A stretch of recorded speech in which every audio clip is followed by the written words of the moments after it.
What's up mga kuya? Welcome back to the channel. So this is the Tecno Camon 17 Pro and this is my full review of it after 1 week. And I'm actually going to say it right now, but this is probably one of the best value smartphones right now in the market, which you'll find out why in this video. And if you want to watch my unboxing and first impressions of this, then you can check it out here. But yeah, I was able to buy this online at Shopee for just $99.90 for the 8GB 128GB variant, and also available in an 8GB 256GB variant for $10,990. A phone with 8GB of memory for just 10,000 pesos or $200 US. I mean, honestly, for me, that's kind of overkill for a mid-range smartphone. Yes, this is a mid-range spec smartphone, but yeah, 8GB of memory is kind of overkill. So this is also available in two color options. What I have with me is the silver, kind of a bluish silver color, and also a blue option. In my opinion, looks more like a darkish forest greenish. I'm not sure. And I'm also going to say it right now, if you're currently looking for a smartphone for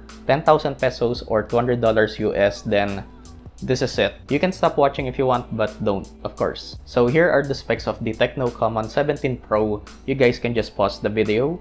But the main specs that you guys need to know about this is that it has a 6.8-inch, almost a 7-inch 90Hz IPS LCD display, which Tecno Mobile didn't indicate like what type of glass they're using to cover this 6.8-inch display. Maybe it's an older version of Corning Gorilla Glass, I'm not sure, but unidentified or unknown actually. Unidentified. A MediaTek Helio G95 chipset, which is a surprisingly powerful performer. Again, 8GB of memory and 128GB of storage in this base version. A 64MP main sensor on a quad camera setup with a 48MP selfie sensor, and a 5000mAh battery with 25 watts of fast charging. Even though the charger that came in the box of the Tecno Camon 17 Pro is a 33-watt fast charger, the phone actually only supports 25 watts of fast charging. So starting off with build quality and design. So the back of the Camon 17 Pro is kind of like this soft touch matte finish. Yes, I am happy to report that the back is a matte finish, not a glossy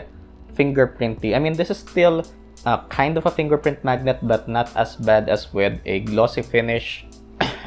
The frame of the phone is also plastic, but is a different texture compared to what is on the back. And again, an unknown glass covering the 6.8-inch display. And overall build quality is good, so the phone barely flexes if you try to bend it. I like the design of the 17 Pro. It's not too in your face, and I guess I would describe as more minimalistic. On the right side, we have the flat power button / fingerprint scanner, which is surprisingly faster compared to my Redmi Note 10 Pro, and is also really accurate. On top of that are the volume rockers, which are fairly nice and clicky. On the left side, we have the SIM card tray, which can house 2 nano SIMs and 1 micro SD card. And Tecno Mobile didn't indicate if the 17 Pro is water resistant or even IP certified, but on the SIM card tray, it does have a rubber seal around the outer part. So I'm gonna assume that the phone is at least splash resistant, meaning that you can use this in the rain or in the shower. At the top, we have the secondary noise cancelling microphone. At the bottom, we have the 3.5mm headphone jack. Good placement, by the way. Main microphone, USB Type-C charging port, and the bottom firing speaker grill. At the front, we have the 6.8-inch display along with a hole punch for the front-facing camera, which has a really thick outline around the front-facing camera. On top of that is the earpiece speaker grill, which also acts as the secondary or left speaker grill if you're holding it in the right position. You have a fairly sizable bottom chin. At the back, you have the Tecno Camon branding here, which honestly I'm not a fan of. And at the top left, you have a fairly sizable and thick camera bump housing the quad camera setup along with the LED flash. So for the build quality and design of the Tecno Camon 17 Pro, then I'm gonna give it a solid A-.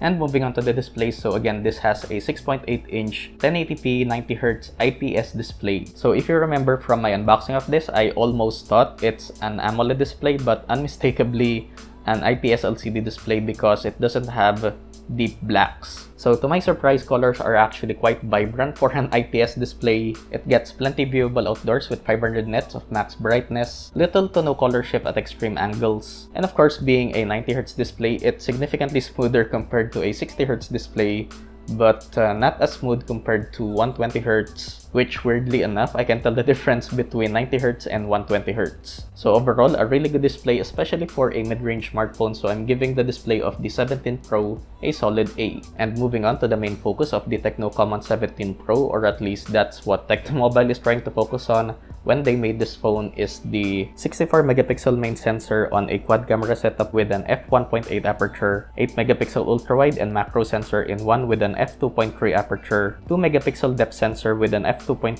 aperture, and a 2 megapixel monochrome sensor with an f2.4 aperture, and also a 48 megapixel front-facing camera with an f2.2 aperture. So pictures taken on the 64 megapixel main sensor are plenty sharp, really good detail, colors are just a tad bit oversaturated, which I don't mind. But the main problem with taking pictures and videos on the Camon 17 Pro is that it tends to overexpose most of the time. So for example, if you have the skies in the background, or if you have a light source that's just a tad bit too bright, then it will overexpose and blow out the highlights. But turning on HDR will give you a significantly better picture. So if you're taking pictures on your 17 Pro, then I highly recommend you to have HDR turned on all the time. It just adds a split second of processing time, but other than that, shutter speed is still as fast as using it without HDR. Pictures taken in low light or nighttime shots are actually quite respectable for the most part, but using the dedicated night mode, then you get a way better picture as long as you don't mind holding your phone for a solid 5 seconds. You can also get some nice ultra-wide shots, and usually I don't really look at the macro sensor of these cheaper phones, but you can get some really good macro shots on the 17 Pro. And like with the rear sensors of the 17 Pro, the front-facing camera also tends to overexpose. And again, turning on HDR will fix this. And on the video side, you can record up to 4K at 30 FPS.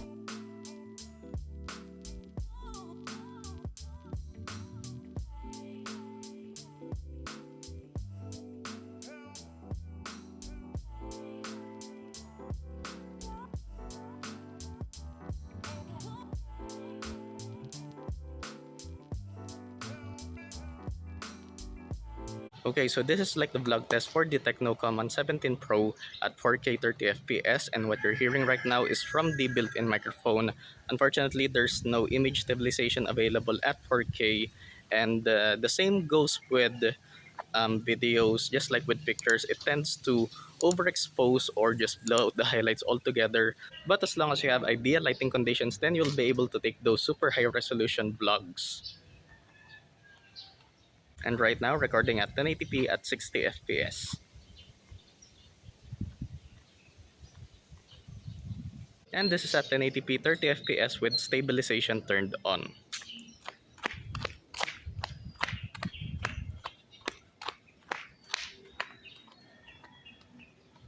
So I would say the overall camera performance of the 17 Pro is, I would say, yeah, I'll give it a solid B-. And one weird thing with the camera app is that whenever you open the camera app, then the display will go to max brightness every time. So I can imagine this to be helpful when you're outside, when you're under direct sunlight, but imagine if you accidentally open the camera app when you're in bed. RIP that cornea.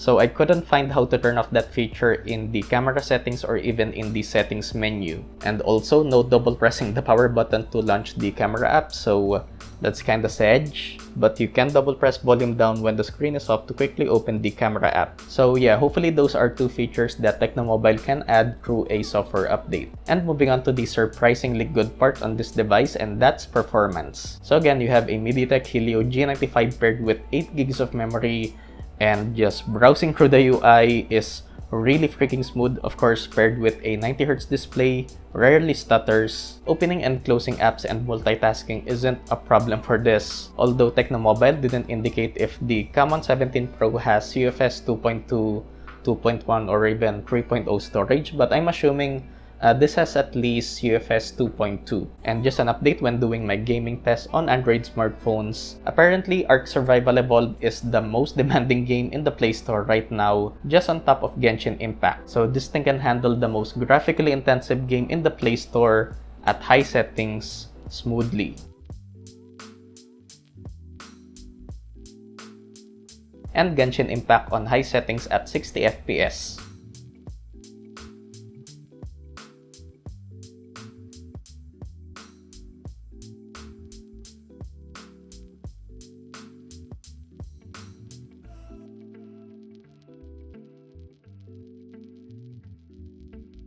And I know that a lot of people are concerned with the 17 Pro overheating since it has a MediaTek Helio G95 is built on a less efficient 12nm process compared to the 7nm process of the latest processors. But surprisingly, even when playing Ark Survival Evolved or Genshin Impact, it doesn't overheat at all. Although it does get a bit hot in this middle area where the CPU and GPU is, but other than that, this doesn't overheat at all, surprisingly. So to the people who were concerned that the 17 Pro might overheat, it doesn't. So the Tecno Camon 17 Pro is running on iOS 7.6 on top of Android 11, and I like that the skin is not too in your face and is fairly minimalistic for the most part and is unmistakably Android. The dual stereo speakers are nice and loud but does distort just a bit at max volume.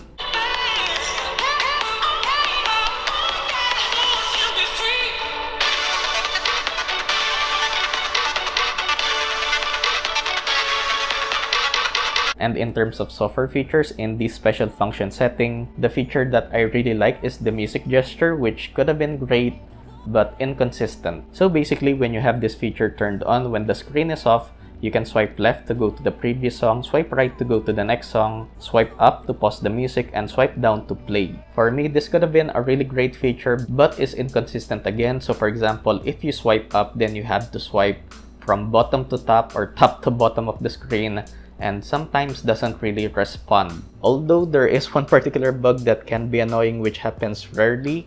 So if you swipe down to open the notifications panel, the top part of the screen basically won't respond. So hopefully another thing that Tecno Mobile can fix through a software update. But other than that, performance on the 17 Pro is really good, especially for a mid-range smartphone, so I'm giving this a solid A. And last up is the battery life on the 17 Pro, which is also really surprising. So I initially thought that the battery life was going to take a significant hit, considering again that the MediaTek Helio G95 in here has a 12nm process, which on paper should be more power hungry compared to something like the 732G in the Redmi Note 10 Pro. But again, surprisingly, this is easily a 3-day battery life for light users. So if you're just gonna use this mainly for social media and watching videos, and you're just gonna use this 4 to 5 hours a day, then expect to end the day with about 70% left. But if you're like me and you're a medium to heavy user who's gonna use this for social media, watching YouTube videos, playing some games, and picture taking, then you can expect to get an average of 6 hours of screen on time with about 40% left by the end of the day. And if you're a hardcore mobile gamer who's gonna use this all day for just of course gaming, then you can expect to get 8 hours of straight use out of this when playing something like League of Legends Wild Rift. And also take note that during my testing, I was in the auto switch refresh rate in the display settings. Yes, you do have the option for the display to be at 90Hz all the time or auto switch depending on what you're doing. And of course, if you do want to get significantly better battery life, then use this at 60Hz, which I can't go back.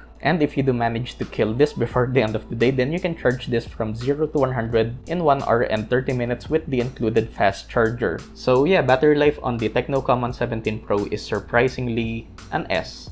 Very nice. And overall, the Tecno Camon 17 Pro is a surprisingly good phone, especially for the price. Actually, I would say a steal for 9990 again. 8 gigs of memory. Kung ngayon yung habol nyo sa isang smartphone, then yeah, no-brainer to para sa akin. Although yeah, I still think 8 gigs of memory in a mid-range smartphone is kinda overkill. And if there's one thing that I want to say against the 17 Pro is that hopefully Tecno Mobile can improve the cameras on this, especially with the issue of overexposing. Again, turning on HDR when taking pictures fixes this, but what about videos? I mean, being able to record 4K on the front-facing camera is kind of a waste with this problem. But other than that, the Tecno Camon 17 Pro is for me one of the best value smartphones right now in the market. And of course, I can easily recommend this to anyone. 9990, 8 gigs of memory. I think a lot of people would want that. Hopefully this video was helpful, and I'll leave the links in the description if you guys want to buy this. And like I mentioned in my unboxing and first impressions of the 17 Pro, I'll be making separate comparison videos of the 17 Pro to the Redmi Note 10 Pro and Poco X3 Pro. So be subscribed if you aren't already for that. Of course, the easiest way to support the channel is by leaving a like and use my affiliate links in the description if you want to help me continue what I do here on the channel. Consider subscribing if you like my content and turn on notifications so we can balance this out. As always, stay safe mga kuya. Thanks for watching and I'll see you guys in the next one. Peace! Flip a bag, now I'm serving a Tesla. Going back, shawty with me, I stepped up. GTA for the ops, ain't no less stuff. Shawty born to be my angel, yeah, I'm blessed up. Cooking right up in the stew, gotta check the fan. Yeah, I'm watching out for ops, yeah, they not my fan.